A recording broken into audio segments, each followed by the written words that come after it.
Hey, everyone. Welcome back to another episode of Fascination Street.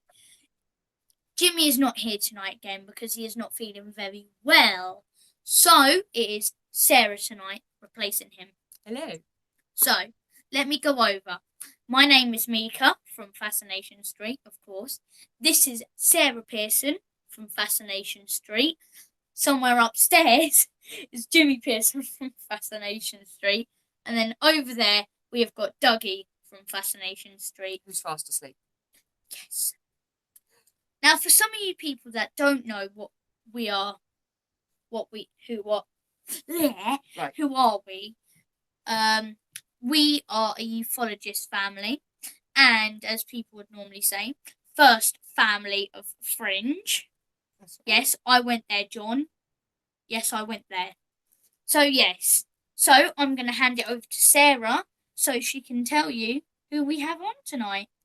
Okay, just to start off, this is a pre-record and there will be a live chat room so you can interact with each other. Whether we will be in the chat, I don't know. It depends on where we are. We are out for the weekend. We will try and pop in, so just be aware this is a pre-record, so we will not be taking any live questions.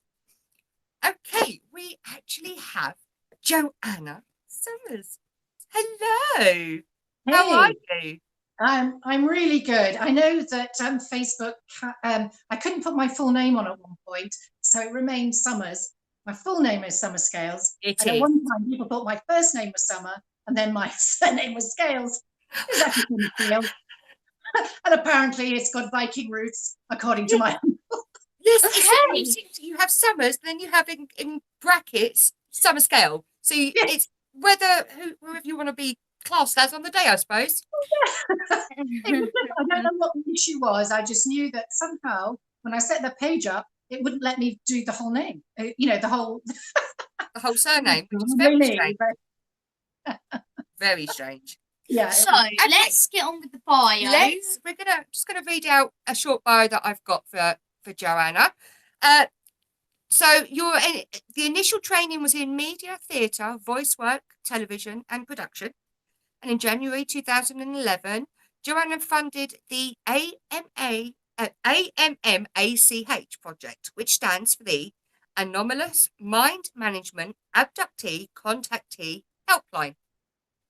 Well done. The helpline was closed, unfortunately, in 2015 due to unforeseen circumstances, but the work continued in an expanded role under the banner of the ET Newsroom.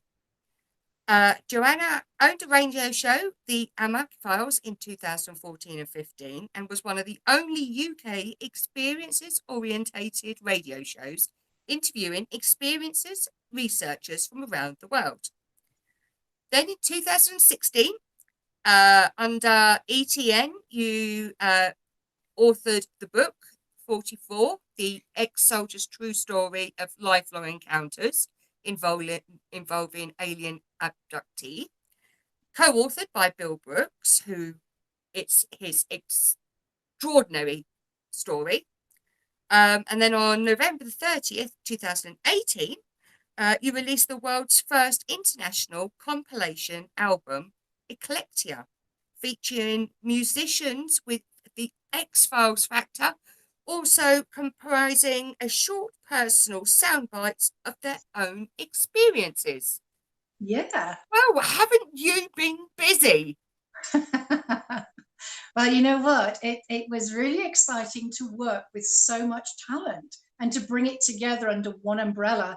And, when people said, well, what's the reasoning behind it? I said, well, it's like creating a bridge between the world of those who really don't know much about this experiencer field or the field of ufology at all, and the experiencer, those guys, in this case, musicians, whose stories these are.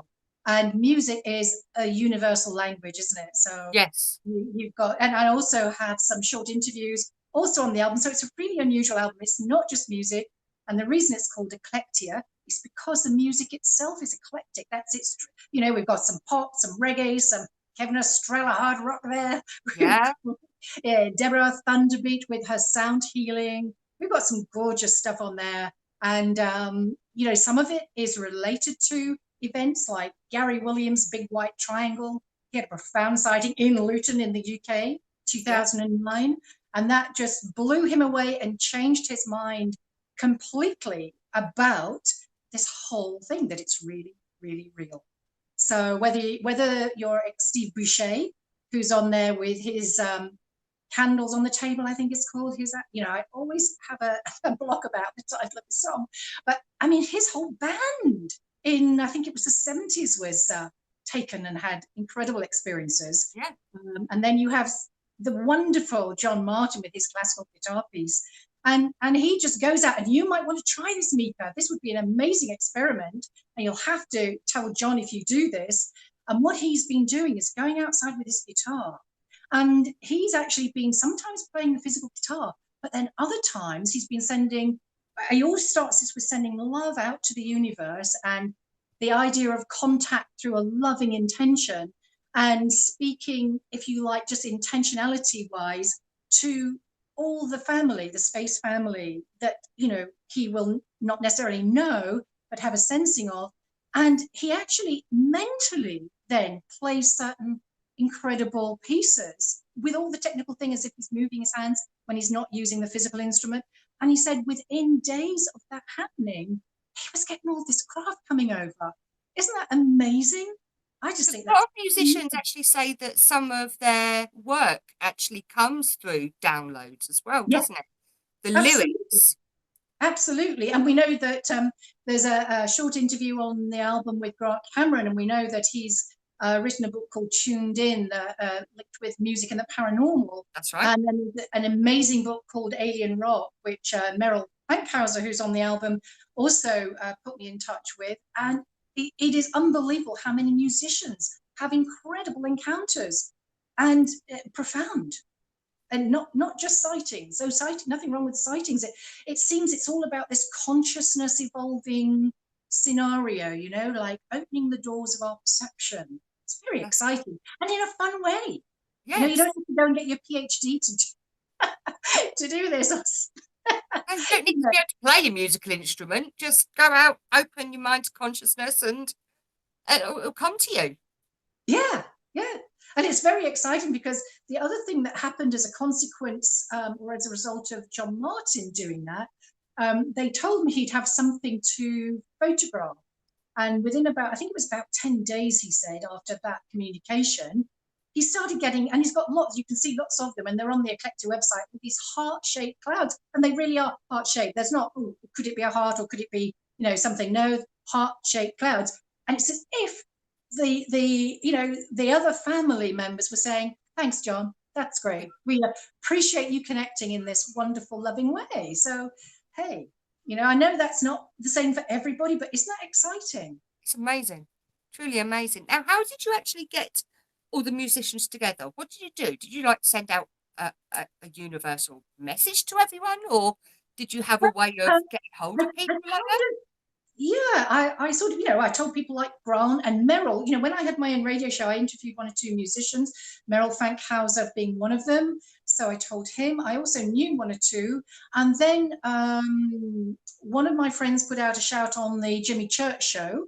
I hadn't been able to get on there, but they put a shout out and somebody heard it. In fact, I think it was Greg Fitzgerald who wrote that lovely pop number, Man of the 80s. I love that song. Boogie around to that a lot. And he contacted me, and then I was on oh gosh, I think it was BBC Southern Counties Radio. The BBC last March, so a year ago March, asked me to comment, which happens to me now and again. I get the radio stations asking me to comment about something that's happened that's to do with ufology or something. And what had happened then was that Paul O'Grady, who's quite a well-known celebrity in the UK, hosts various shows, had talked about on his show, and I didn't hear this, but this is what the presenter said when I was speaking, that he had said he's in Kent and he believed in UFOs, in fact, thinks he'd seen some. Well, that was on the back of an artist, a pop artist called Kim Wilde, just releasing also last year in March, her album called Here Come the Aliens. And I actually went to see her in Hastings. I would normally go to see you know, that kind of show. But, you know, just because of the new album coming out, and then bless her, I took a really rough video of it, but you can still see it on my Facebook somewhere, of her talking to the audience about the fact that she had this sighting also in 2009. And again, it completely changed things for her. And how amazing that one of Britain's, you know, great pop stars has come back and is talking about this sort of thing. And it's as if there is an opening of the door more and more and more. So anyway, so this, I forget the name of the presenter, I think it's Jonathan, anyway, but he was just trying to do the diss on it again and saying, oh, well, Paul O'Grady, he's just lying, isn't it? I said, no, of course he's not lying. What a ridiculous thing to say. Anyway, but they gave me a lot of time. Normally, if I'm on, I have about 2 minutes and they have me off and that's it. This time, they gave me about nearly 10 minutes. And I then started talking about EKLECTIA, and I said, any British musicians out there, come on, come forward. And I think we had 2 or 3, I think Gary Williams and maybe Matt King with his beautiful Old Earth piano musician, instrumental piece is what I'm trying to say. So yes, and just word of mouth. And I think Kevin and Steve Boucher, Peter Nelson, I knew through a friend or got to know through a friend. And then Dougie Deganin, that's an amazing story. Dougie Deganin became my associate producer on the album because he contacted me last year in about January, possibly December, but January. We finally met maybe the end of January. And he said, look, he said, I'm just really interested in what you do and just want to do anything to help you along. You know, it'd be great to be involved. I'm passionate about the subject, all this. And he was an experienced, and you'll hear Dougie Deganin on the album with his song Another Good Thought. Anyway, I said to him, look, I said, one of my passions in the back of my mind for the last 3 years at least has been to do an album exactly like, you know, EKLECTIA. And I said, what do you think? Do you fancy coming on board? He went, oh, are you kidding? That would be amazing, because he's a songwriter, he's, you know, all that. And so he, you know, I had him beside me working. We've got some crazy old jingles, which aren't on the album, but they're on the website, which are just daft. Some of them are just, we had a lot of fun doing all that. And he was brilliant. And he just really was my anchor throughout it all. And he brought in another person, I think Simon Young, with the crazy song, I'm a Banana, because this is crazy, right? This is all I'm a banana kind of stuff. And yeah, so he was incredible. So they came from all kinds of different avenues, but you know, and we could have had more. You know, I've got people, because you know the idea was I would do volume 2, volume 3, but sadly I don't have Dougie anymore because he wasn't a well guy. And sadly, he had a massive stroke on Christmas Day. Oh, how sad. Yeah, and he left planet Earth on the 1st of January at only 59 years old. So the old what's it got off lightly because he was going to be doing a lot more PR and work, which was going to be his joy to do. But anyway, so that slowed down the movement forward of getting EKLECTIA out there a bit. But, you know, he came to do what he did, and he had a whole month to enjoy it, saying, you know what, this is the first time I've been able to enjoy the album without my tech ears on, because he was my tech guy, checking on the levels and all the rest of that as we recorded it, and he did the master for me.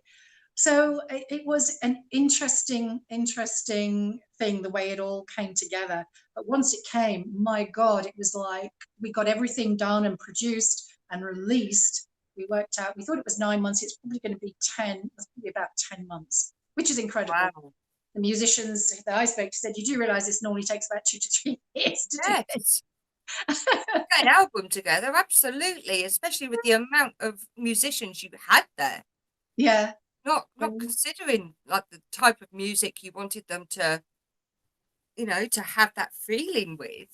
Yeah, yeah. Well, the criteria for being on the album to start with was that they all had to have had some experience. I mean, it could include some sort.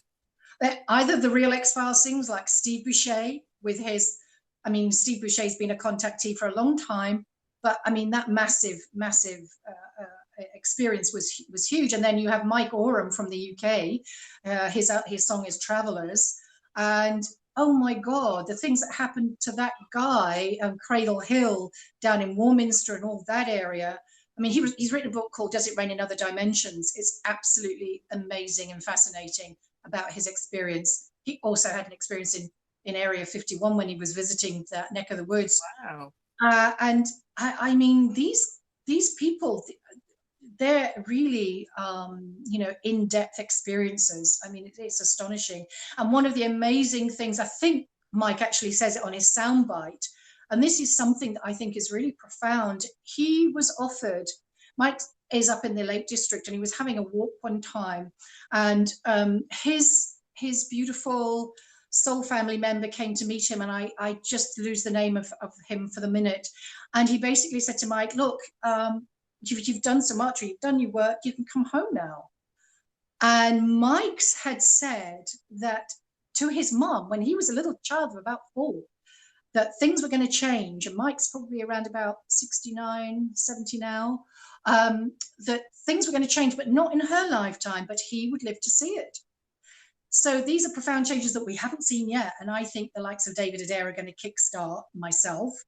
And so when his lovely friend says, it's time to come home, but it's your choice, Mike said, well, I'm actually going to stay. I want to see what's going to happen. And he was told that he could, of course, that was his choice, but he would suffer terribly, painfully, because of what the body would then be going through. So I don't know why that is, because I've always had a hard time accepting that Mike has to go through that. He has a neuropathy, which gives him tremendous severe pain a lot of the time, which doesn't seem to be any helpful. And I know that ETs can do tremendous healing work as well, but I don't know whether it's like a karmic thing, an outworking of something that means he has to endure the pain, or what.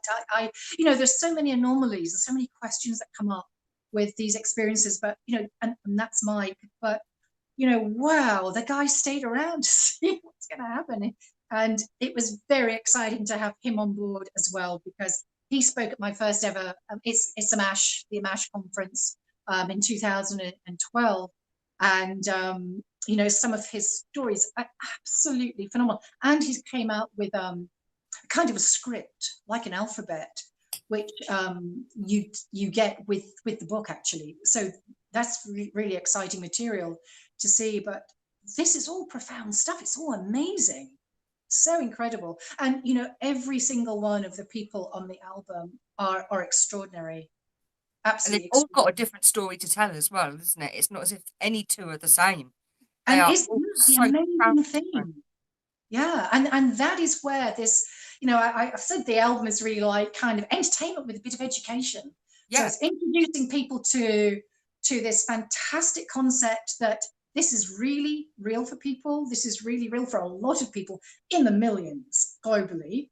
Let's face it, it's going to be at least 4 or 5 million, and maybe a lot more. That's conservative. And I had my hair done, I had a little trim and stuff, and I was talking to this lovely 25-year-old who was doing my hair, and I began talking to her about EKLECTIA, kind of the salon talk, and then about 44, the book that we'll talk about later.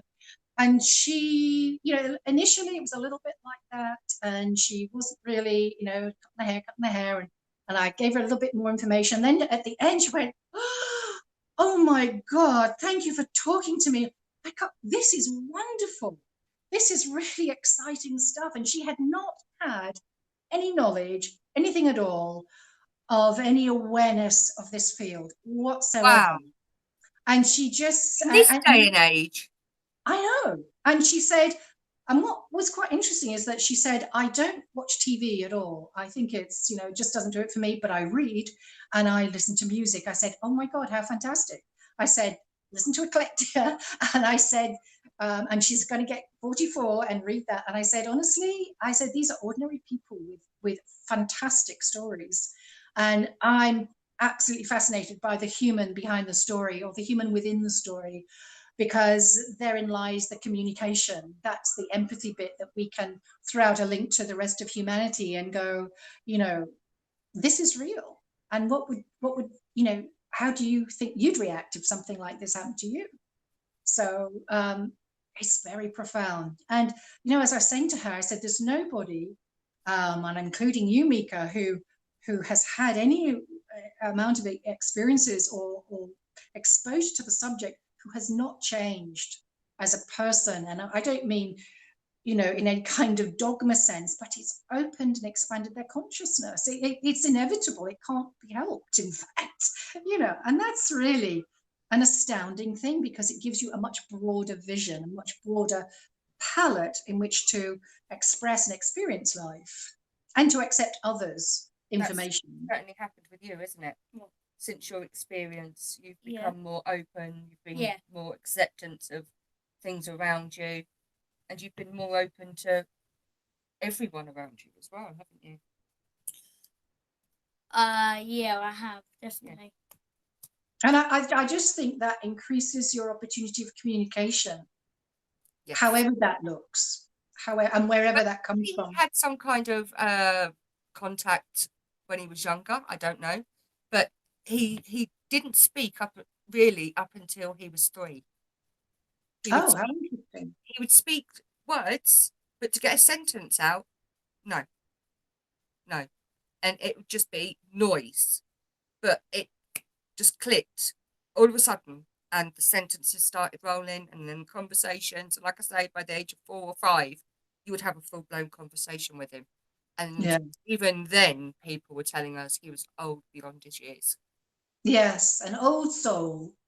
That's it, exactly, an old soul. And yeah, and that's the way he's been ever since. And like I say, when he spoke to a few people, obviously where we met you at Awakening, Yeah. that he got to speak to a few people, held a few people up as well at the same time. Linda, for one, 20 minutes late. No, that was you, Mum. Don't be so silly. Yeah, holding her up because she was fascinated with the downloads he was getting. And I wonder who else was the other one. yeah, there's a couple of people you spoke to, weren't there? No, I holded another one up by half an hour. That was Richard. No, was it? Yes. Wow, doesn't tell anything. Held Richard up as well. Anyway.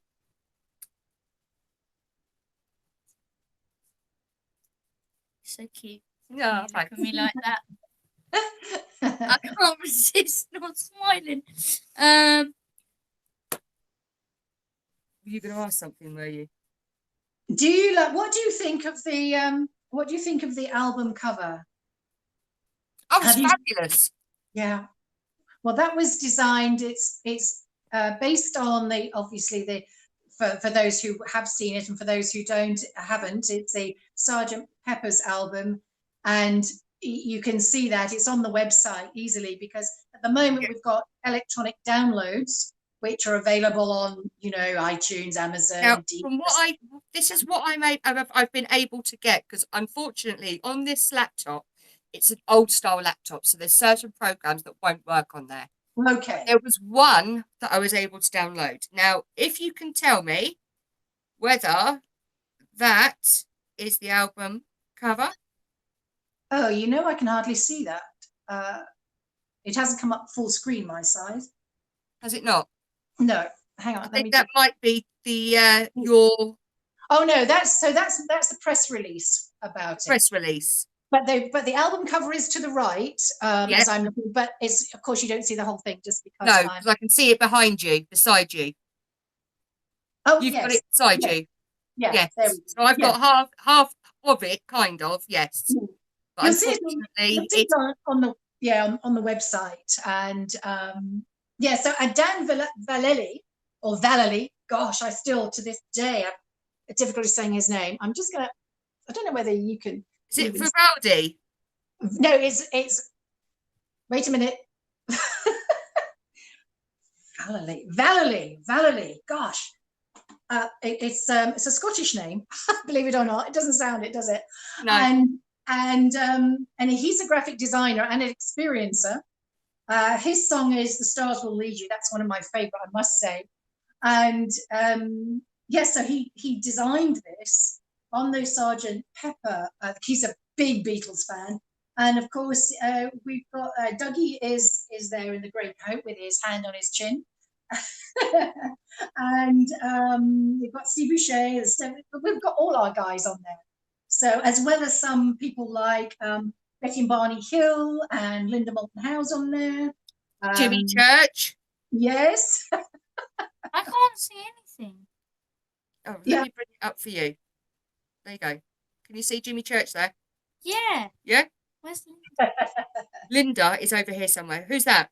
Bob Lazar. No, that's not Bob Lazar. Who's that? Who was I listening to today? Art Bell. Art Bell. Yeah. Yeah. I get confused in every single one. Yeah. There's so many different Elvis. There's Elvis. Yeah, Of course. And you know, Elvis was an experiencer. Yes, he was. Wow. Wait, what? Yes. Yeah. I never listened to Elvis.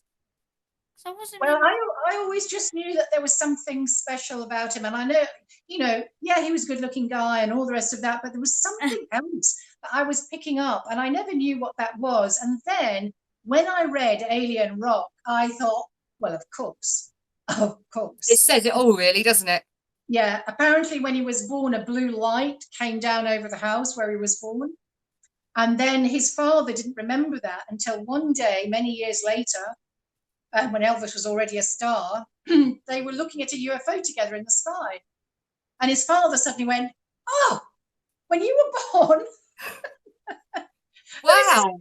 I know. It's an astonishing story. Yeah. What? Yeah. That's amazing. Not realising until you've had that experience again that that's what happened. Yeah. Yeah. Isn't that incredible? That is amazing. That's shocking. Shocking. It is amazing, isn't it? Yeah. I'm gonna have to turn this on. So another little interesting story about Dan Vallely. Oh God, sorry, Yay. Dan. Oh my God, I don't know why I get it wrong. Because we've got Dan Boskill, who according to the Nexus reviewer says he's a singer of revolution reggae. That's great. But Dan Vallely, when he was about 10 years ago in his 40s, he had a stroke, and he was in Scotland, in Glasgow. And so this is a really fascinating story. And this is, you can see this, what I'm going to tell you about, on the EKLECTIA website in the gallery section. And he was in hospital for about a week. I mean, I can hardly believe it. It doesn't make sense to me, but this is what he tells me, and I believe him. And nobody came to him. I mean, no doctors, no nurses. And so finally, about 3 a.m. one morning, he goes to the nurses' station and says, look, he said, have I had a stroke?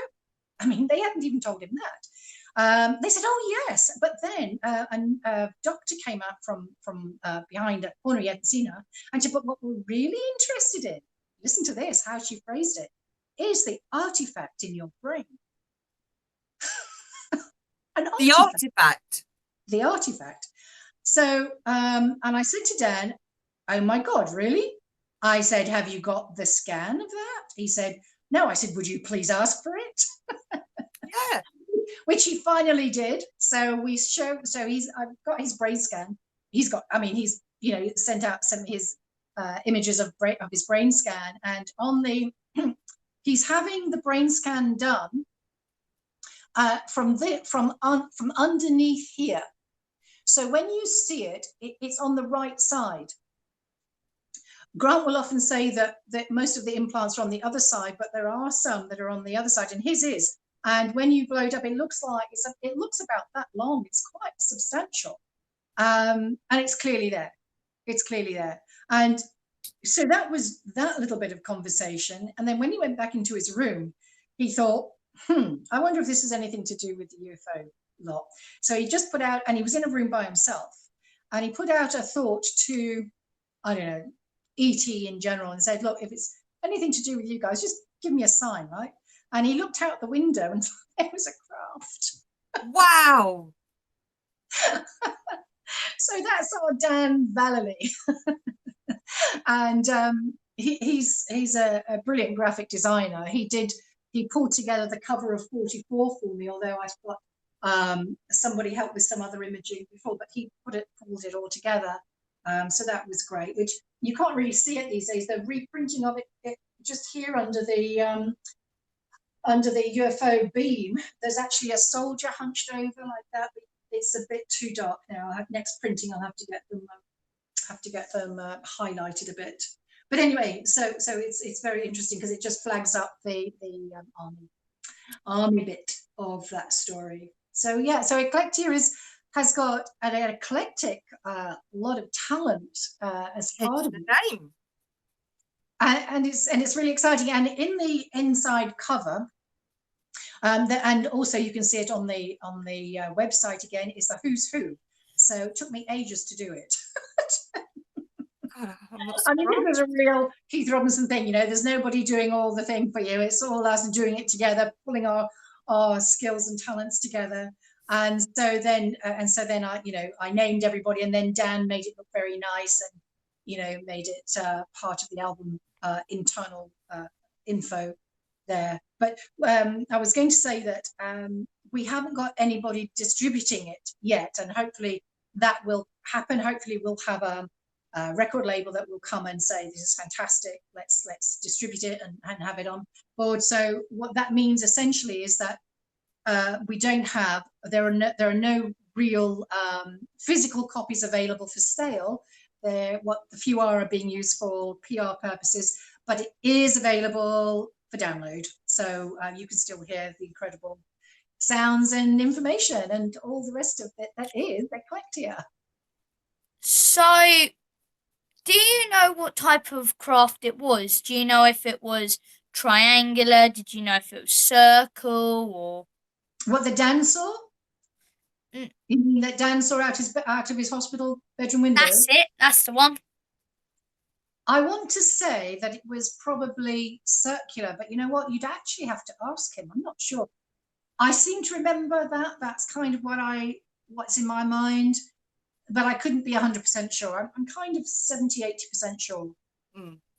Wasn't it weird how they all left him, but then when he went up to the desk, yeah, they told him, because that's exactly what basically also mind control can do. They don't go near the person until the person goes to them and they go, oh yeah, you do have that. They go up to them. Not they go into his room. That's how it's supposed to do it. How many days was this in between? Oh, I think he said he'd been nearly a week. So, at least 5 days. So all that time being on his own with no nurses, no doctors. So basically, yeah. So what they're thinking of is he was basically left there on his own to basically survive, and those nurses and doctors won't care. And then when he finally goes up, they go, oh yes, this and that. They should have gone into the room as soon as they knew what was going to happen, and they went, oh yeah, that's what you have. And then instead of him going back in the room and him having to ask Zetas to do it, and then seeing a craft, that shows you straight away that it was them that did it. What year was this done? So I think that might have happened about 10 years ago. Okay, so that's not even when I was born. We actually found out recently that because I understand more and I can see more than any other person in ufology, who was the person I asked? What do you mean? If I was a star? Who was it we were speaking to? Michelle something. Michelle Elmbury, was it? I think it was that. And she kept on asking me so many questions. And she said this to me. Yep, you're a star child. I went, what? A star child? That sounds right. So, basically, there is some bits where you guys might not see, but I can see. For example, we were out in a crop circle a couple of days ago in Manchester. And everyone just saw a ball of light. But when I got the binoculars out, I could see everything, what it looked like, everything. And everyone said, it's a ball of light. And I said, no, it isn't. So it was 1 against 11, because there was 12 of us. And that was in the 12-pointed star, wasn't it? That was strange as well. So, can you get a picture up of what it looked like for me? You want the crop circle? Yeah. You want the 12? I think sometimes as well, it's not uncommon to hear there may be a group of people who see something, and maybe the one person like yourself sees a craft and the other people see either nothing or, you know, are not aware. They may have a feeling. So that's not uncommon either. So, no. yeah. No, at all. And like he says, this is the actual the crop circle he's talking about. We were actually with Tracy Ash. Okay. And this is where we actually saw. Let me just the UFO. Okay. All righty. And we were right in the middle, all of us, right in the middle. And yes, we saw the UFO go over, and we all swore it was just a ball of light. But Mika could see a lot more than what we could. Yeah. Now, don't ask the question, was Tracy loud? Because you all know what that's going to be. Well, I don't know Tracy, so yes. Yes. Unfortunately, not everybody knows Tracy. Not like we do. Tracy Ash is just one of our bestest friends. She's awesome, but she is, when she gets excited, you know it. But Mika, I have a story I'd like to share with you, and it's about Bill Brooks's experience when he was either 9 or 10. We're not exactly sure, but that would have been about 1959 or 1960. It doesn't really matter the year. He was 9 or 10. This is Bill Brooks, whose the book is based on. It is in this story here. And what happened with Bill, he was brought up in the West Midlands, known as the Black Country to some. Yeah. So it's not far from Birmingham, but Stourbridge, Worsley, those little villages near there, very, very poor. He had a brother who was severely disabled, born not mentally disabled, very badly physical conditions, which meant that as a youngster, his mother was constantly at the hospital. They told the mother to let the child die. She was never going to do that as a mum. And then he had a little sister, younger again. And so the reason I'm telling you that is a little bit of context, because what Bill would do at this time, and his dad was working away, so there was nobody around the house. So what Bill would do, he was not into education. He had no education. He only learned to read and write in the army. But what he would do, his great joy was to be in nature, throw himself down in a crop or a field or whatever, look up at the sky, and the animals, he had this incredible affinity with animals. Animals would just come to him. I mean, it was just an amazing thing. I mean, not that he thought it was, it's just what happened to him.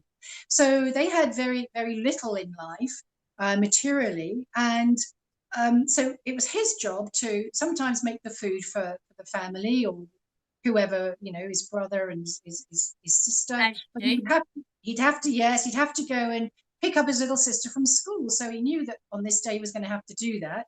So anyway, so he's lying down and I've been to these locations as well. So he was lying down in this crop, and his dad was always telling him off, saying, you're going to get run over by a combine harvester one day, because they won't see you and you won't hear them, and that'll be it. Anyway, so he didn't care. He was a bit of a wild child, so he was going to do what he wanted to do. So he made himself a nice bed in the corn, you know, sat back or lay back, looking up at the sky. And one of the things that they used to do as kids now and again was to fill up a balloon with air, put on it their name and their street and send it over and hope they get some contact back. It was just a little cheap way for kids to have a bit of fun. So the reason I'm telling you that is because what he saw next was really astonished him, but it wasn't the size of a balloon. It was like 6 or 8 foot, he says. And there was this massive white sphere, and it was rotating, spinning really fast right over him. And he thought, oh, whoa, where did that come from? He thought, oh, it's a huge balloon. Of course, why wouldn't he? And then another one came, and they began spinning around each other.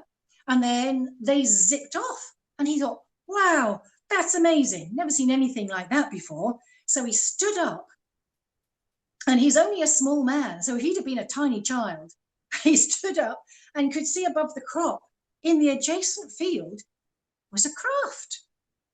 And he was standing in a crop circle. Wow. Well, he didn't know it was a crop circle at the time, but we know it was now because all the crop was flattened around him in a pattern. He doesn't know what pattern, but didn't have the wherewithal to understand. But he saw the crop circle and he thought, oh, wow. And then he saw a craft. Now, years and years ago in England, there used to be a guy who used to do speed record, who used to land and water speed records. And he used to have a boat called the Bluebird. Donald Campbell, he was actually killed, sadly, trying to obtain another record. But it was an unusual vehicle, because I said, well, what made you think of him? He said, well, at the time, he said, there were hardly any cars. I mean, isn't it interesting to think of the context socially? Hardly any vehicles on the road, especially near where he lived. Lots of poor people. Kids hardly had clothes, let alone toys and stuff. So, but he said this was normal. He said, I'm not saying it like, oh, poor me. He said this was just life. But he said, so I noticed this craft particularly because it was different. And he said it reminded me of Donald Campbell's Bluebird, which was a bit of a, if I remember it correctly, a bit of a, if you looked at it at a particular angle, it would look like a triangle. It wasn't, it had fins and whatever. But anyway, and out coming from it, coming toward him, were a party of 4 people. They looked like people, but they were wearing all-in-ones, which was pretty unusual in the 1950s or even 1960. And it was looked like a family party, mum, dad, a couple of kids. And as he said, it's interesting because as they got to me, now he's a very sociable little lad. He didn't think anything of it. It was very normal to be open to people. There was no stranger danger in those days. It was just, you know, hey, some people, and they were very friendly. But he said they looked a little bit anxious when they arrived, and they asked him, listen to what they asked him. They said, now he can't remember if they used the word reptilians or reptiles. He said, either way, he said, they asked me if I'd seen any of those round here. Well, he said, I knew the place like the back of my hand, quite an extensive area, but he used to play there all the time and go fishing and all that. So he knew the land incredibly well, every detail of it. So he just said no, because he knew he hadn't seen any reptiles. He didn't know what they were talking about. He found out later because he had an experience with them. Wow.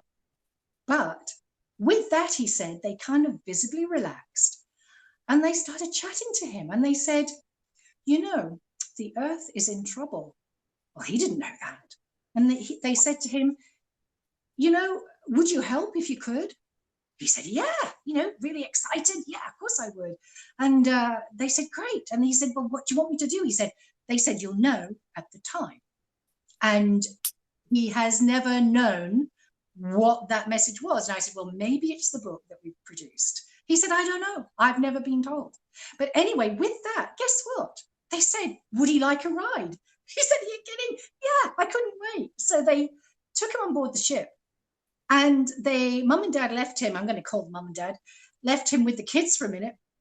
And what the kids were doing were playing with spheres and moving them with their minds. And he had a sphere or a little ball on the floor. And they said, go on, you try it. You can do it. And he said, no. They said, just try it. Anyway, he did. And he started moving the ball with his mental faculties. And then he says, well, of course, they could have been doing it for me. Well, we don't know that. And he said, because I can't do it now. But anyway, so he had that experience when mum came and got him and brought him into, I guess, the engine room. And the engine room was a big circular room. And there's actually a round porthole which he could see the earth through because they began moving. And on this plinth, which we think was probably about 5 foot tall, was a dome. And under the dome, you know, like one of those big cake domes, was, which, you know, it was clear, was something like, he said, a spinning top, a child's spin top. And he said, and it began spinning and spinning and spinning. And he said, once it really got up to speed, it would disappear and the craft would shift. And then this continued, and he said, I don't know why he was showing me the propulsion system, because that's all it was. There was nothing else. And Dad was standing over, Dad must have been over 6 foot to be showing him and looking down and showing him that this was what it was. And then Mum apparently looked across and said, I think we need to take him back, or words to that effect.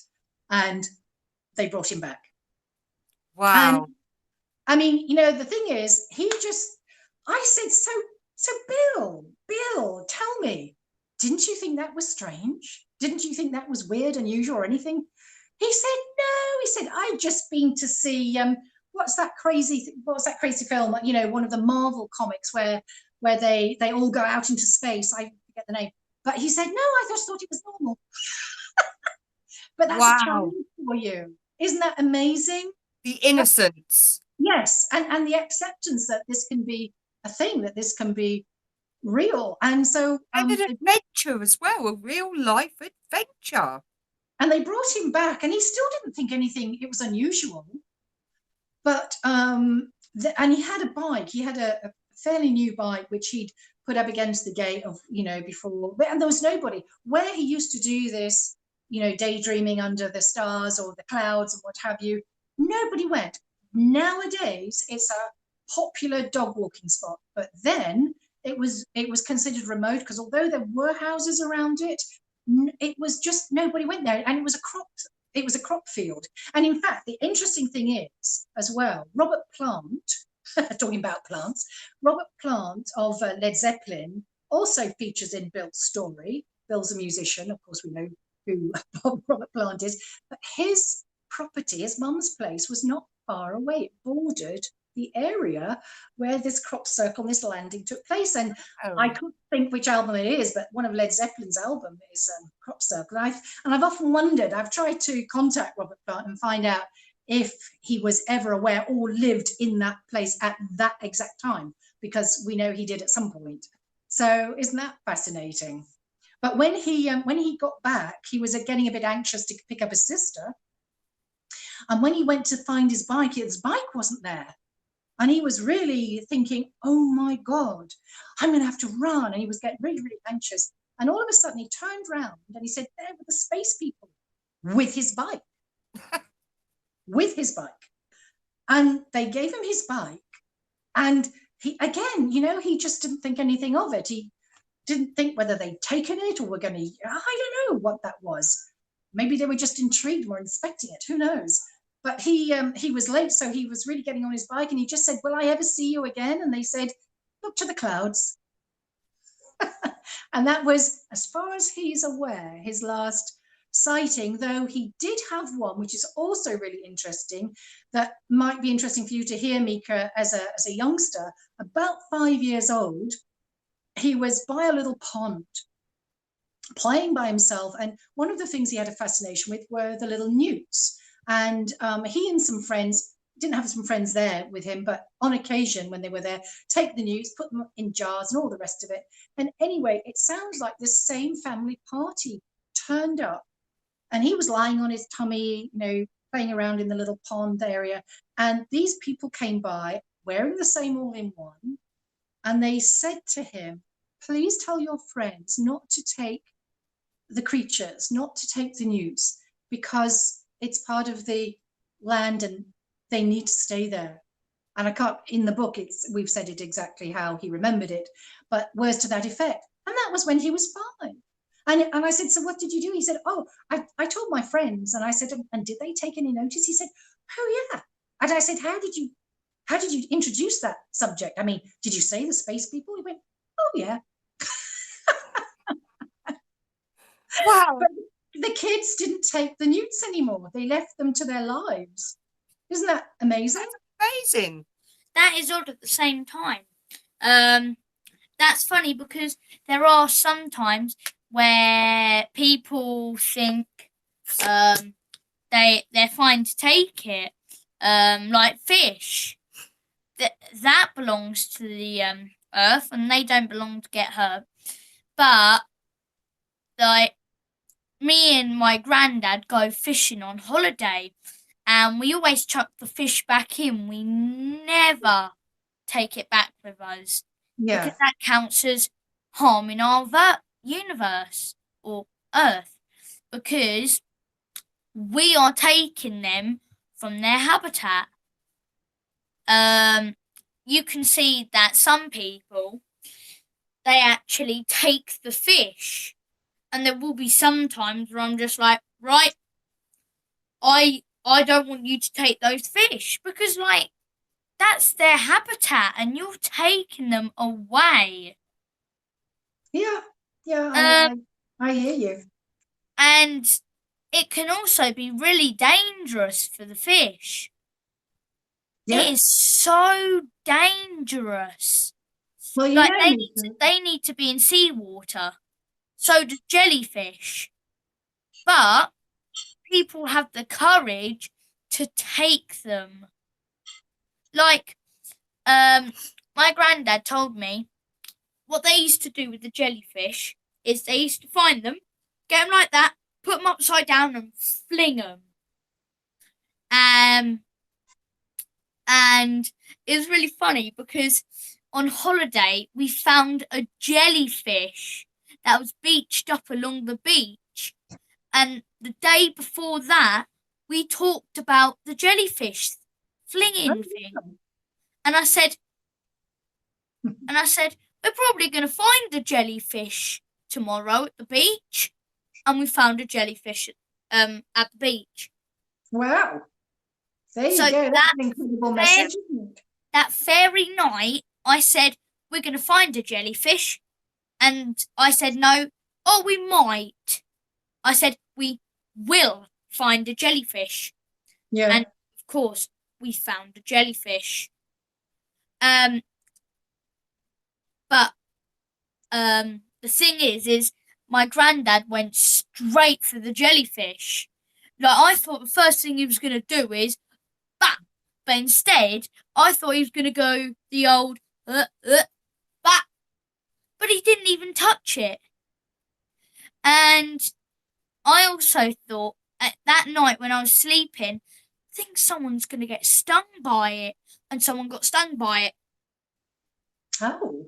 So that very night, I said, we're going to find a jellyfish. And at night, in my dream, I think I mumbled, someone's going to get stung by a jellyfish. And they got stung. Isn't it interesting? You wonder what that connection is with you and that aquatic life then, don't you? Because it's like you're picking up a vibration of a timeline going on there. But at the same time, I'm looking after the creatures that are in the sea. Because, the first thing I shouted was when everyone was around it, I said, go away from it or you're going to get stung.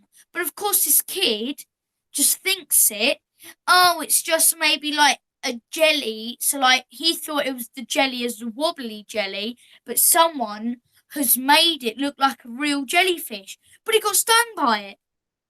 Well, there you go. And obviously the first words was I said, I told you so. Because he got stung. I hear you. He didn't think what he was doing. Mm. And I made up a joke. I said, Dad, why can't you just throw a jellyfish and then get it with a tennis racket and bat it? And he said, well, if you think about it, as soon as it's a jellyfish, it'll turn into all little cubes. Because it'll go straight through it. And, I'm finding it funny. But I've never tried that because it was a couple of days ago I actually thought of that. Oh, well, I don't think you should be batting him with a tennis racket. No. And I'm never going to try it. We do not endorse any type of animal cruelty. No. He's looking at us. Yeah, he looks like he's smiling at you. Is that Dougie? It is. Is Dougie a cat or a dog? Dougie we'll show you. is a dog. Hang on. Oh, I'm a dogaholic person. Sadly, I lost my little doggie a little while ago, but There he is. Okay, let me just have a look because I can't seem to see him. Okay, no, he's out of Panting my away. He's panting away in the corner of the couch. He's made a bit of a dig in the corner there. That's what As he does. Oh, What And was there that? goes the drink. That's all right. It's a bottle. Yes. Anywho. He digs into the corner and that's pushes all the interesting. cushions down the back. Pushes the cushions on the front forward, so he's got a little ditch. That's nice, a little hidey hole. Yeah. But what I do is as soon as he probably jumps off for 2 seconds, I quickly roll on the couch and I get into that hole. So he jumps up and he goes, But he does Yes, the same to us. As soon as you get up, he's in your seat. yeah. so Of course. like I could be sitting there right now, and then I might have pushed him off, and then 2 seconds later, I've had to go and do something. To come back to find him laying there, I'm going Mm. because he's stolen my seat, Uh-oh. and everyone knows what happens when they steal my seat. That doesn't sound good. They That get doesn't sound pushed good. off. So, have you ever had any experiences then, Joanna? I must ask because I'm intrigued in how you got into Well, this. I've had a thing. lot of unusual things happen, more since I started the A.M.A.C.H project. But there's a guy called Sixto Paz Wells who's Peruvian contactee, and he's been a contactee since he was 17 through automatic writing, and then he's also been on board ship a couple of times. He's kind of an internationally well-known guy, generally speaking, and he's just phenomenal. He was part of Mission Rama and is basically working with love and peace and bring that kind of information through for planet Earth. But he's written many books. So there's only one in English, and that's called The Invitation, and that's worth a read. That tells you the beginning of the story and what happened. And basically, I interviewed Sixto a couple of times across my friend's kitchen table some years ago, and was trying to get him over to the UK at some point. Anyway, so because I had exposure to that, and part of my interest is kind of healing, well-being, consciousness element. I'm a regression therapist, and when I was working with a couple of clients, but 2 different people, one told me one of the reasons that they were having issues was that one was having nightmares, and the nightmare was that they were a different being. They weren't a human being. They were like a grey or a Zeta person. I don't know if they were a grey or a Zeta person. They don't know either. But they saw themselves as this different configuration of a being, and they saw their planet exploding, and that the feeling that he got from all of that was that he had to incarnate in a human form to survive. He was a South American gentleman, not that has anything to do with it, but that's the part of the world he ended up in. And I just wonder, I never thought that those guys like the Zetas and those guys would incarnate necessarily into a human form. But anyway, so that was another introduction for me. And then another guy he had some real issues, because when he'd get up to go to the loo in the night, when he was washing his hands in front of the kitchen bathroom cabinet, it was a mirrored one, and he wouldn't see his face. He'd see a Zeta face, a grey face. Wow. And that freaked the bejesus out of him because he wasn't asleep, he was awake, and there was somebody else's face looking back at him, but obviously overshadowed by a lifetime.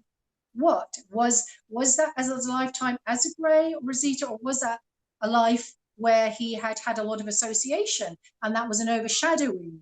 I don't know what that was. We don't know, but by talking about it and working with it, so I did a bit of work with people who'd had those kind of issues, as well as a lot of other different things. But then, just my fascination grew because, I'm into meditation, used to hold meditation groups and healing workshops, that kind of thing.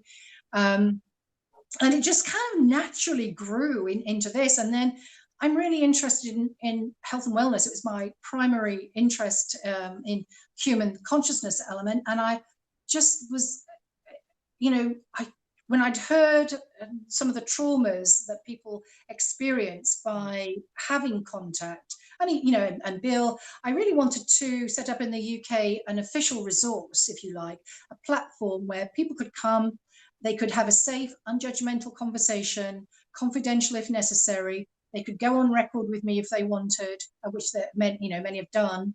And I interviewed people on the radio show that I had called the A.M.A.C.H Files.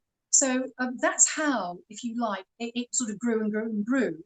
But the experiences I began having, I don't know whether people will know what I mean by psychic attack. It's a common phrase, but I've experienced quite a bit of that in my developmental years. And, it's a real learning how to field and defend and work with the energies so I wasn't subjected to that. But often when you're developing, there can be areas like a window open or, metaphorically speaking, or your energy field is a bit weak here and there as you strengthen up and move forward.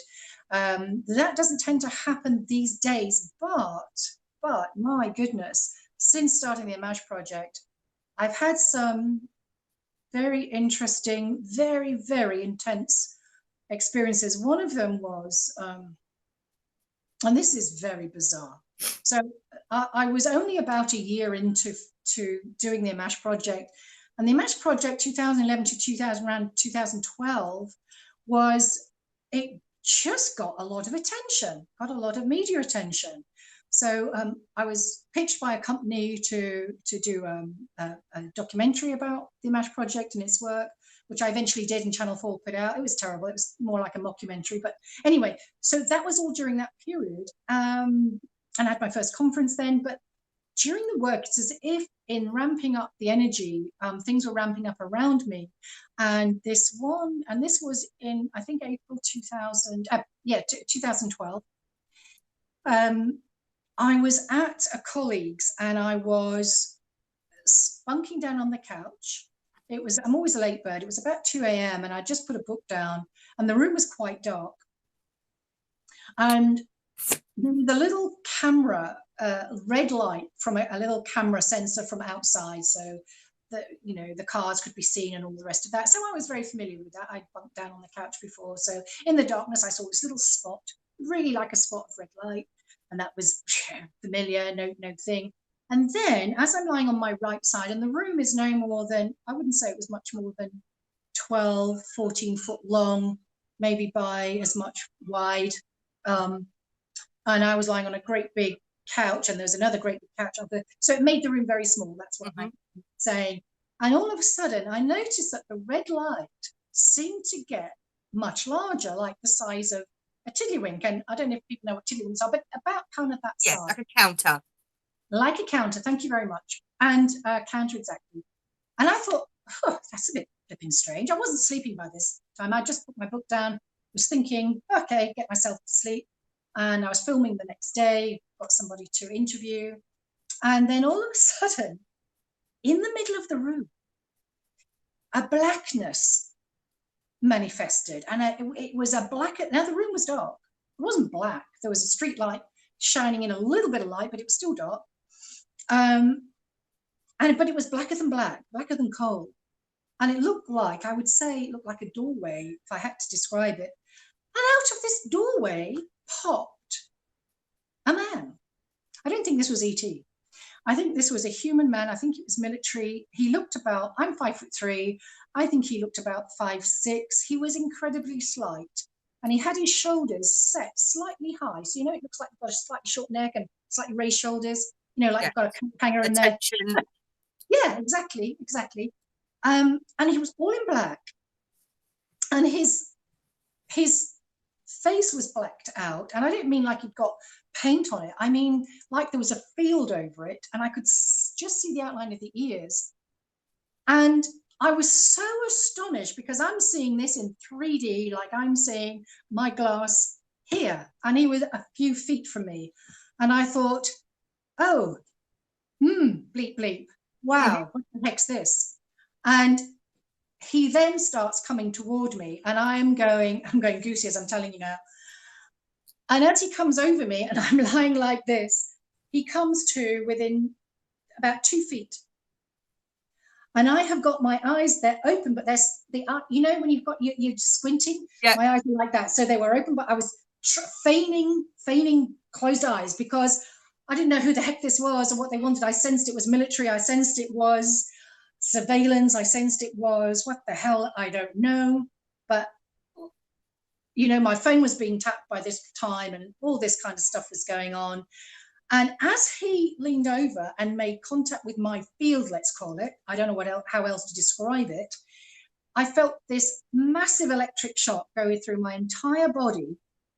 And I just was rigid and it hurt. And it was a real big shock. And then he stayed for a second or two, or maybe a little bit more. And then he stood up. And as he stood up, there was like an elastic band snapping. That was kind of thing as it snapped. And it's like the electricity was released. And he stood up. And the couch is very large. And at the end of the couch is the doorway immediately into this kitchen. And he went into the kitchen. Now, I know that through into the kitchen is a little edit suite. And he was going into the kitchen. And I, sure as hell, wasn't going to follow him. I was freaked out. The next day, I asked the people around if they'd heard or seen anything. No, they hadn't. And there was a lodger upstairs, and I knew the lodger, so I said, I'm going to ask the lodger. Anyway, I knocked on his door, nothing. But before I did that, I stood in the doorway on the way to the stairs, just still commenting about what had just happened to me. I didn't sleep. So this is like 2:30. This is like just after 2 a.m. I'm awake the entire time till 9 o'clock when everybody gets up. And I suddenly felt as if I was under a shower of light, of calm, of protection, of love. It was like, it was almost breathtaking like that. And I looked, I couldn't see anything, but I had this incredible sensation immediately under the door jamb, under the doorway, of this being showered with this protection, love, light. And I relaxed. I just, it was amazing. Anyway, nobody around had heard anything, seen anything, felt anything, only me. And then I had contact with a guy who'd been in the military, who was ex-special services. And he said, Joanne, I think I know what that was. He said, we used to, now this guy, and you can see his interview, it's Stuart Neal. It looks like he's drunk. He's not drunk. He was on he came into contact with a mine or a bomb, sadly, and so he sustained a lot of brain damage. But he was very kind enough to let me interview him anyway. And he told me that in his unit, they were known as the Glimmer Men. I'd never heard such a thing. This is the British Army. I'm not talking about American or anything. Oh my goodness. And he said what the Glimmer Men would do, it was a piece of technology that they would put around them, rendering themselves invisible. Now, I spoke to this guy and interviewed him, was it 2013? So this guy's been out of the army quite a long time. So, you know, the British Army have been using this technology of invisibility for obviously a long time. And he was part of a special unit. He was also an experiencer of the most incredible proportions. Oh my God. Wow. His story is astonishing. But anyway, he told me that he thought it was a Glimmer Man. I don't believe for 1 second it's a Glimmer Man, because this guy was not invisible. I could see him fully. I could not see the detail of his face, but I wasn't looking. I wasn't going, you know, I was too scared and concerned for my welfare. And the fact that he came over to me and was this close from me, you know, I think he was like making sure I was not going to move, you know, and I wasn't going to move because, you know, I do want to keep living this life for the minute. I don't want to cause it to die. So, did he give any explanation on what this Glimmer Man would have wanted? Oh no, I mean, Stuart had no idea about it, and I don't know what he wanted. I know that A.M.A.C.H, the A.M.A.C.H project, when it started, we, phone tapping. Although I'm not aware of being followed, that in the 2014 conference, had a lot of people at my house here in Hastings. It was in the Hastings White Rock Theatre, and people were alerting me to this car that was out there watching my property, watching the people coming and going, and I saw it as well. Was that somebody? Was that something? I don't know. I honestly can't say. That's not been my general experience to be followed, but my phone being tapped has been a very strong experience, and people have told me many times. But it's not so much now. But I haven't been in the public eye for in quite the same way for a little while. So maybe that's why it's calmed down a bit. Possibly. But yeah, possibly. But there have been some incredible interesting things, and some things which have been quite challenging to deal with, but that was one of the most astonishing events because it was 3D. It was not a hologram. I wasn't looking at I don't believe I was looking at a hologram. I mean, I would recognize the way he walked again, And another experience I had. Some kind of time traveler or a portal? No, I think he was military. I think he was checking up. That's my take on it. I'm not saying I'm right because I have no evidence, but it looked military. He was very live in form, very light, and a lot of these special service people are small people. They're very light because they can get into places, they can do things really fast. So I know that to be true, and I've spoken to other special service people. But the reason I don't, Stuart was very kind. He even offered me protection, bless him. How sweet was that? But I think that he was, had his own job cut out for him, just living his life with his brain injury, bless him. But he said that, so the reason the Glimmer Men are in existence, I guess they're still in existence, is that they would be tasked to maybe go into somebody's property, go and check out the computer, take whatever was needed and requested by the higher ups. Oh. Basically do a raid invisibly. And they said if people were there and they were seen before they were fully cloaked, then they would get some alcohol and make sure that that person had a lot of alcohol in them and ended up unconscious, so nobody would believe them and do what they had to do in any event. I don't know all that the Glimmer Men are to do with. No one has ever else talked to me about Glimmer Men, but I have no reason to disbelieve Stuart. I have no reason to think that he's making it up, he's lying, or anything like that. I believe it's true. But I've never heard of it before, and that's so strange. Well, it is very strange. I suppose the army has so many different avenues of areas that they can use for different operations and different things they need to obtain. Yeah, absolutely. Yeah, absolutely. I think I know what you're talking about. Ooh, good. I've had a lot of visions recently, and it's all been on a really weird man standing in a hall, any hall. I don't know what hall it is. He's got black cloaking, he's got a hood over his head, we're talking about like maybe a black dress with a black hood, black face, everything. And I think I know what you're talking about because I've had a lot of visions with that one person that is there, and he's always walking towards me. And then this guy was not in any cloak and not in any hood. It was whatever he was wearing was skin tight, but it was some kind of covering, some kind of and I really don't believe it was a hologram. But if it was, because then you think, well, how did they mask his face? How was he in that all-in-one black? Because his feet were in the same, it was entirely like he'd, been poured into it, or, it's really interesting. But, I definitely think it's some technology that the British Army has. I really do. That's my take on it, because there was nothing, I mean, it's pretty paranormal, right?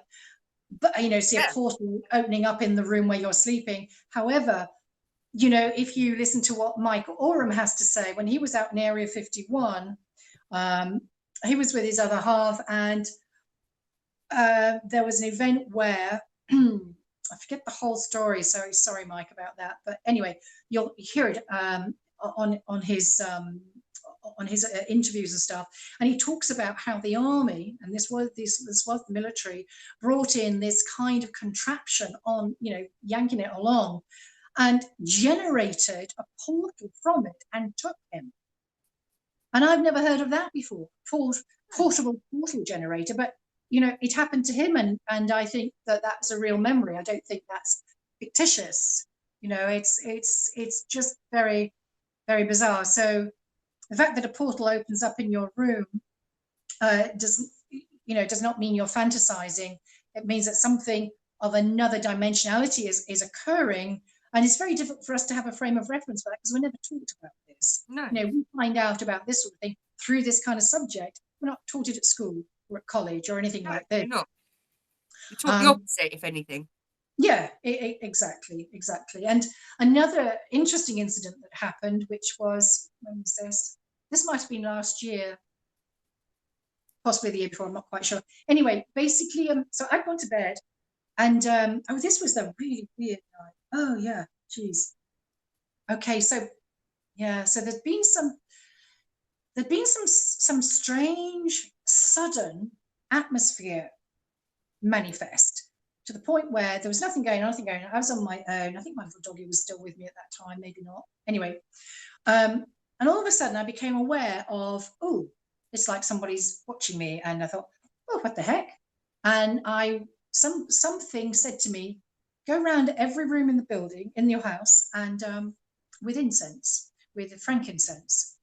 And a friend had left me some frankincense incense, and I thought, okay, I mean, it's not something I tend to do every day or anything like that, but if needs must, then I do.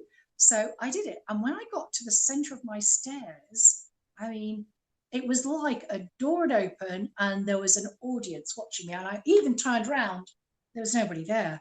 But it was so strong, but it really spooked me. I don't tend to frighten that much, but I quickly beetled the rest of the stairs, went into each of the rooms, did a quick move around with the incense, and then came down, and then things seemed to settle. But when I went to bed, again, as usual, I got my computer head and all that stuff, and I can't remember if I was just leaning over the bed to switch it off or do something like that. And as I looked up, there was a kind of looked a bit like cigarette smoke in the room. It's quite a large room, but it was about halfway in the room, so it's about maybe 8 or maybe 9 feet away from me. And this man appeared, again, like 3D. And this guy looked like an ordinary guy. I've called him Clive. Okay. And I heard myself talking about this in one of my interviews that I did with somebody else, because it had happened just recently. And so I go back to that every now and again just to remember oh yeah, I can't remember the name of the guy now. But anyway, and this guy, he was wearing, this is interesting, he was wearing a shirt with a tank top on top and brown, like corduroy trousers. And he just looked for all the world like from another time. Like, I thought it was the 60s, but actually it was the 70s. And he just did an open palmed wave with a little smile. And I thought, what the hell? What's going on? And there was nothing else. And then he just disappeared. I thought, well, really? Okay, what the heck's that? And then as I finished sorting out whatever I'm doing, I suddenly become aware in my peripheral vision of a non-human arm that is down near me, and I can see, you know how we have our hand like that? Well, this person's was right down here. I would say it might have belonged to a mantid or somebody like that. And I remember seeing all the fingers together. I don't think they were pincers. I think they were maybe all together, and maybe they were pincers, I don't know. But I suddenly became aware of I didn't look up to see who was there, because they would have been very tall. But just I was aware of this arm belonging to somebody else, virtually right next to me. There was no the researcher in me sort of took over. I thought, okay, what am I seeing? So I'm seeing. I'm not smelling anything. I'm not hearing anything. I'm not getting any other visual input. I'm not getting any telepathy. I'm getting no So other. you're going through all your senses to try and work out. Yeah, I'm trying to do all that, research a bit, and there was nothing. I still don't know what that means. But what the weirdest thing is that, and I can't remember, it's 1 or 2 weeks later or how long it is later, my friend who's nearly 300 miles up north said she had a visit from Clive. I went, what? I said, you are joking, right? Because I told her what had happened, and I told her I called him Clive. And she said, yeah. And I'd said it was his outfit, his gear was reminding me of the 60s. She said, no, it wasn't the 60s, it was the 70s. You know what? You're right. It is the 70s that gear belongs to. And I said, well, what did he do? She said, he just stood there for a bit and then disappeared, just like dissolved. I went, what? So she didn't have any alien element to it like I did. She's not into that either, which is interesting. So there was a bit of that alien thing. And then there was Clive, who just, I don't know whether that was like corroboration that it really did happen. And she described him, and because I described him to her, she described him back to me, and it was the same bloke. It's definitely the same bloke. So what's that? What's he doing? Who is he? Was he somebody like a projection, a thought projection, to kind of make sure that I was okay seeing a human in 3D form, because I was next going to see a mantis arm? I don't know. But I wasn't scared of either of those, even though earlier in the evening I'd been spooked by the sense of being watched and needing to cleanse the rooms with frankincense, which I did, and everything seemed to settle down, as I said. So I don't know exactly what that was about, but I know, I say that I don't have any experiences really, but they just seem it sounds like you've had quite a lot of experiences, to be honest. But then I remember when on the night I was starting my show, the A.M.A.C.H Files, this is in October 2017, and I think Bill Brooks was going to be on as one of my guests, or maybe he was the week later, because he died in 2014, was resuscitated, and I had him on as my recently deceased guest. Oh, really? Yeah. But on that night, I was walking my little doggy, and I was just saying to the upstairs lot, come on, guys, for God's sake, give me a sign. I don't want to be an abductee or anything. I don't want any of that. I said, but just, communicate, kind of thing. And I was looking at Orion's belt. And as I looked at Orion's belt, the star on the left went left. The star in the middle went forward and out of my range of vision. And then the star on the right went right and then stopped. And I went, oh, okay, great, thank you. So something's kind of interacting and something's kind of aware. To what degree and the road that I'm taking it, what all that means about that, I don't know. But that's a bit that. Wow. Well, because you said, come on, guys, give me a sign. That straight away, when you were looking at those stars, they knew you asked for them. Come on, guys, I don't want any of that adoption thing, anything like that, but show me a sign. Straight away, when you say, show me a sign, it could take maybe a week, a day, a month, anything like that, but it will happen. Wow. Well, this is a there and then thing, and when I started the show, which was 11 to 1 a.m., I said, okay, this has happened. Wow. But I haven't had much of that. I haven't had, any close-up and personal sightings or, craft things like that. It's always been far away and it's always been points of light, if I've seen anything at all. So isn't that interesting though? Because it clearly wasn't the belt of Orion I was looking at. No. Clearly not. They must have set that all up for you. What they did was they were probably just like, she'll never know that we all set this up for her. And then when it happens, they're all just like, yes, got her. Way. She saw it and she recognized it. Yeah. That's what happened to me. Exactly like that. But it was a kind of different way. Because I asked them. I said, come on, I know you want to do it. Come on, I'm special. I'm different, but I know that you want to come and visit. So come on. And it took only a day, and they visited me. But that's only because I asked for it. Yeah. If I didn't ask for that, they wouldn't have bothered. They'd probably go, wow, look at this guy. He's asking for us for something. As if we're going to answer. But because I asked for it, they'd gone, okay, yeah, let's give this guy some of the stuff we've gotten. But yeah, I think sometimes when the time is right and relevant as well, because I've asked plenty of times and nothing's happened. So that's why I was so surprised when I suddenly saw that, because, you know, I knew there's nothing wrong with my vision. There's nothing wrong with what I'm seeing. It was just like. But like you say, it was the first night before. Was it the first night before you started your new show? No, of the show. Of the night. So it was almost like you wanted a recognition of something out there that you could actually say, yeah, it's there. Yeah. Yeah. I've got confirmation it's there. Yeah. I mean, that was nice to have it personally. I know it's there anyway, because you can't have this much evidence around the planet and it not be there. So I'm you know, I don't need convincing. I was just wanting something personal for me, like a little, yay, we're going to say hello to you. Yeah. And they did in their own way. Oh yeah, they did. I mean, yeah, every time I look at the Orion's belt now, I go, is it you or is it the Orion's belt? Yes. It's the same with me with just like blue lights in total. Ever since I've had that Sandia experience with the blue lights, you know, I've been looking at the sky, and there'll be some times where I wink, and then I see a star shine bright and then go back down. Yeah. Just like ups, isn't it? It's saying to, so I wink and it's saying hello, and they'd go winking back saying hello. Yeah.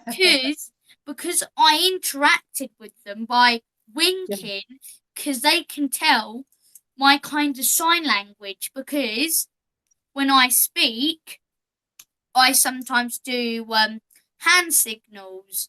So, for example, I can go, which is thank you. So when I wink is hello for my sign language. And then for them, they're just like, oh, this guy's trying to say hello to us. So they wink back. Yeah. So when I say, they go wiggling side to side. Yeah. Saying, you're welcome. Oh. That's what happened with Gary Williams when he had his sighting of a craft, that was really up close and personal. That was only about 10 or 15 foot above the roof of it, over his friend's house. And he was just, and he says it in his soundbite, he says, I was thinking, you know, is this just a projection or could it be real? And it went like that, wiggled from side to side to go, it's real. It's real. So, because if it was a hologram or anything like that, it wouldn't have wiggled side to side. There would have to be someone there that had to produce the hologram. But there is no way you can make a hologram wiggle side to side. You cannot do that full stop. Holograms can move around on their own, but they can never wiggle. You can tell the difference by hologram and real life. Wiggle with hologram, you can't do. Jumping up and down on holograms, you can't do. Where with real life, you can wiggle and you can jump. Yeah. So you can tell the difference between holograms and real life. Yeah, indeed. Well, it's interesting because another story about Bill, which is really interesting, is that when he was, he had so the title of this book includes 44, based on an exogenous true story of lifelong contact involving alien abduction or whatever, and some more. And the reason it says 44 is because when he was 44, he had a download, like you talk about downloads, but his download took the form of seeing his whole life unfold before him. And this is a guy who, up until the age of 44, did not believe in anything to do with UFO, paranormal, spirituality. He would have thought all of us were completely nuts then. He didn't now. But he couldn't remember his childhood experience. No, he didn't know anything until after he was 44. Wow. Nothing. So when he was 44, this entire film played out, which broke his head apart, and he thought he was going crazy. He thought he'd had a mental breakdown. He thought that there's some psychosis going on. And he, you know, he's the first to admit it was very hard to deal with. And he, excuse me, he thought, you know, that there was some mental problem to the point where, you know, he started drinking. It took 2 years for him to really begin to understand and accept what had happened to him. But what I wanted to tell you about that, vis-a-vis the hologram business, was that the night that this happened to him, which was in 1994, he came over the Berwyn Mountain from having, he lived in Wales, from having done a gig. So it's quite late, about 2 a.m. in the morning. And he didn't know at the time, but he knew after the download that he was being followed by a UFO, and saw it on the bonnet of his big old Volvo car, because they'd had big old bonnets in those days. But he didn't remember that, and he lost 26 miles of time. And I've done all the field work. I've been along all the roads. I've done all the timing. He thought he'd just lost a few minutes, but he hadn't. He'd lost a long time. 26 miles. That's quite a lot of time. That's a lot of time. And then at his home, and I've been to where he used to live, and I've been to where this event took place, about 50 yards from his front door, he saw a massive cone-shaped object that was very close to the ground, giving off sparks. In fact, as a singer, Crystal Chandelier as a song came to mind, and he thought, I mean, he went up to within 10 feet of it, and he just thought, wow, that's amazing. Bearing in mind, we're talking about the Bill who doesn't believe in anything at this point in time, because he still hasn't had the download yet. Yeah. He's just half an hour away from it, maybe, at this point, where he's driven up, got his guitar out of got his amps out of his car, parked up all that, put them inside, and come back to see what the hell this thing was. And this thing, and then he thought, and this is what the point I was going to make, Mika, he thought, well, you know what? Because I thought, well, what the heck did you think that was, honestly, at that time? He said, I thought it was a projection. I thought it was a hologram from a fair. Wow. Many miles away, 5 or 10 miles away. I went, really? Honestly? And it's amazing how we make things fit when they don't fit for our comfort. And that's all he could think of. But you know what? He had no memory of that either until half an hour later, when he had a download and saw his whole journey back home, saw this UFO, cone-shaped UFO. And he was within 10 foot of it. He said, I could have put my arm out and just touched it.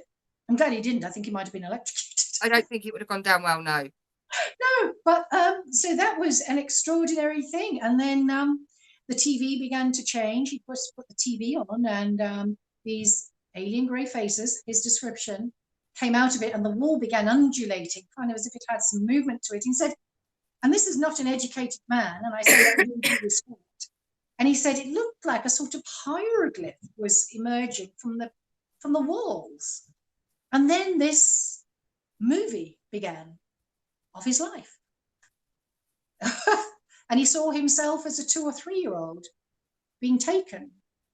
And he said the weird thing about that one was that some rich aunt had bought him a little toy tractor. Nobody had toys like that in the area. So he was on this little tractor outside his home, or a little Jeep, I think it was a little Jeep, outside his home. I mean, within view of Mum and, you know, whoever was around. And all of a sudden he wasn't there. So this would be 1952 or 53 possibly. Yeah. And and then sort of emergency was called, and, you know, cousins and everybody were running around looking for him. And he was found several streets away without his clothes on his little Jeep. And I said, that was strange that you were without your clothes. He said, well, my mum just thought they must have been stolen because they were very poor in that area, and some other kid may have needed the clothes. Oh my goodness. I mean, why the child was left naked, I don't know. That's a very strange thing.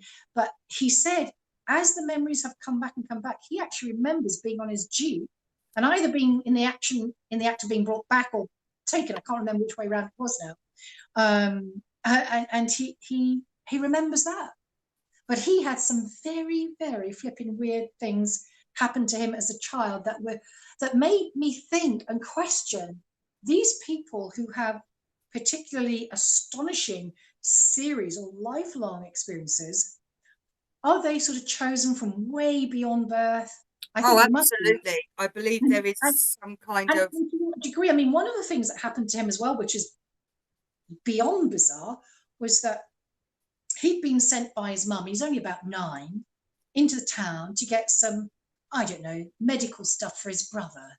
His brother's, his mum needed them. And whatever it was, bandages or medication, something. And he was approached by a man in black on his way back. And this guy was an American with the trilby and the black coat and everything. I don't mean he was a man in black like a strange man in black, but he was, dressed like that. But he spoke to him and he suggested that he could go to this youth club, which is a bit weird, right? This is a man approaching a boy in the street who doesn't know him from Adam, or does he? And how does he know him? How does he know him? So then he goes back to his home with Bill and asks the parents' permission for him to attend this youth club. Now, Bill was a loner. At 9 years old, he wasn't in school or anything. He was just kind of hanging around and being the nature boy. And his parents thought it might be a good idea. I don't think they even thought about stranger danger. Why would you let your child go with a guy to... Anyway, the club that he went to, there were other kids there. And it was the ancient Order of the Buffalo. I forget the whole title of it, that was run by the Mormons. And you think, what the hell? That's also American. What's going on? And now this guy who'd approached him was from the Rosicrucians. Stranger and stranger, right? So he says to Bill, you're too young at the moment, so I'm going to leave you here at this place, and when you're a bit older, we'll come and take you to wherever they're going to take him. So I said, really? Bloody hell, that's amazing. And I said, so what did you guys do? He said it was great. We learned to play baseball. So that was fun. They enjoyed that. But in England's inclement weather, they were indoors a bit. I said, well, what did you do then? He said, we were made to do exercises in telepathy and kinesiology, and not kinesiology, kinetics and that kind of thing. I went, what? So you were doing mind control experiments? He went, well, yeah, I went as a 9-year-old. And then when he went to the army, he had no education and he failed the entrance exam. He couldn't read or write. And they said, oh, don't worry, you'll soon pick it up. And it's one of the most bizarre English stories ever. Yes. Bizarre abduction stories ever. That is crazy. It gets crazier. You haven't heard of. But anyway, that's Bill's story. So the reason I wrote this book, I mean, although it's got both our names on it, I kind of wrote it because I wanted Bill's name on it, because to give him a sense of valuing and to, to be heard, to be seen as well. Because for 20 years, he'd had no one to speak to and he'd been ridiculed, and he really thought he was having mental health problems. And then soon he realized he wasn't, but he still didn't know where to go with it, what to do with all this stuff and what it meant. The high strangeness just went on and on and on. And he said, if the abductions or the events had stopped or had not continued, I would have thought I had a mental disease or problem, because that was how he thought. He said, but they didn't. They continued. They continued after he was 44. So isn't that fascinating? That is amazing. Yeah. Yeah. Anyway, you guys, you must be falling asleep, Mika. Well, it is We've quarter been speaking a past long time. 10 Yes. here. Do you know what? What? It's actually makes a change that we've actually got a guest that's actually in the same country as us. Yay! So it's actually 10:15 where Joanna is too. Yay! Not trying to work out the time zones. Mum is tired. I am tired. Well, I think you've done a great job, very guys. early. And if you think about it, probably Dougie is somewhere Well, it's hard to fast think. asleep. No, he is. Yeah, Actually, I'm definitely needing a cup of tea, that's for sure. Yes, I mean, it's hard to believe we've actually been talking for the full 2 hours. Have we? Wow. Oh, Well, there you go, guys. That's some of the story of Bill Brooks and some of the information about EKLECTIA. And I cannot wait to read that book. That is going to be an amazing may I book to say pick up. something? of course, I think we need to do a part 2 of this. Do you? We have got to do a part 2 of this. I have got to say, I never suggest this because it's normally Mum and Dad that does it or the guest. But for my opinion, I think we should do this again because and get the live audience involved as well. Perfect. Yeah, because obviously, guys, we are actually pre-recorded. We did say at the beginning, and I haven't actually said it again. We are pre-recorded, so we cannot take any questions from yourselves. So yeah, I do believe that we should have Joanna back so that you can ask your own questions. So should we rather wrap than it us. up? Do you know what I think? That Would you is like a to good wrap it idea. up? Would you like to come back again? I Joanna, think that and would speak be with us? an absolute great idea. Mika, And we you're can get the live audience involved as well, and maybe we could sort something out for. You work at the weekends, don't you? That's the I only do, thing. yeah, I do. So maybe we could do a live thing Tuesday. Instead of do a Saturday night, do a midweek. But remember, I am going on holiday soon, so no, I go on holiday every time with my grandparents. So How lovely. yeah, because I need to have my rest. Like I'm having my rest right now with 6 weeks off from school. Yeah. So I have 3.5 weeks with Mum and Dad. Then I have 2 weeks with my grandparents. Then I think another 2 days with my grandparents. So then I've got another week with my Mum and Dad. Yeah, and then I'm back to lovely. school. Sounds like a plan. So let's wrap it up, everyone. Joanna, thank you so much for much. joining us, and I think we should do another part. Well, two, thank like you, Mika said. guys. It's so interesting, isn't it, sharing this information? And there's so much to share. I mean, we haven't talked about anything that's going on kind of in the area at the moment. No. But all of this is part of it. You know, it's amazing, isn't it? Yeah. It's Absolutely. really fascinating. Cannot wait to hear more. So thank you very much for joining us today, Joanna. It's been an absolute pleasure, and the stories have been amazing. Amazing. And that 44, I cannot wait to get my hands on one of those. So, guys, would you like to do the shout outs? And shout outs? I don't even know if I've got them with me. But we might have to say, well, we don't have the live audience, do we? We don't have the mods. We don't have anyone like that, do we, at the moment? Because we're not live. But I have some shout outs. Do you? Well, that's a first. And it'll probably be the last. Oh, will it? Okay. Quick. Make it quick then, because we have been going for the 2 hours. I would say Heidi from Awakening. Heidi Neal, yeah. Mike from Awakening. He was sorted amazing. out some beautiful merch for me. Awakening. Yes. Dex and Liz. Hope you guys are all right up in Scotland. Joanna, thank you so much. The new viewers that will watch this, so thank you so much. And mostly, the best one of them all, Sarah Pearson, because she has done setting this all up, finding the way to do it all, and then I have done the research with her today. So, thank you so much. Haven't you? You've done well. So that is all my shout outs. Quickly, what's your shout out? Oh, you've been amazing. So me. Yeah. And I think you're both amazing. Well done, you and Mika. How wonderful to have you on board as a researcher and experiencer. How exciting is that? Yes, and at Very such a young age exciting. as well. Absolutely. That's what we need.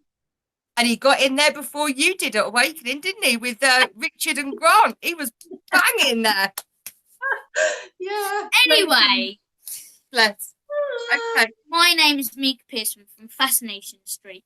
This is Sarah Pearson from Fascination Street. And there's Joanne Summerscales over there, and she's saying goodbye to us. Goodbye. I think you'll put my contact details below, will you? Everything Yep. will be down there. Your Facebook. Are you on Twitter? You are, aren't you? The ET Newsroom. Yeah. Yeah, that's all on there. So I have gone through all that. Yeah, and what the EKLECTIA. Eclectic. Yeah, I know. EKLECTIA. Don't worry. We're all tired. Yeah, I keep getting it all mixed up. But yes, all there. I've made sure that I've got as much information on you as I possibly could. Well, thanks, guys, for the opportunity to share this fabulous material and the stories of these amazing human beings. So thank you. And we'll definitely do a part 2. Okay. So, thank you so much for watching, and we are from the past. So, thank you so much for watching, everyone. Goodbye. Bye-bye.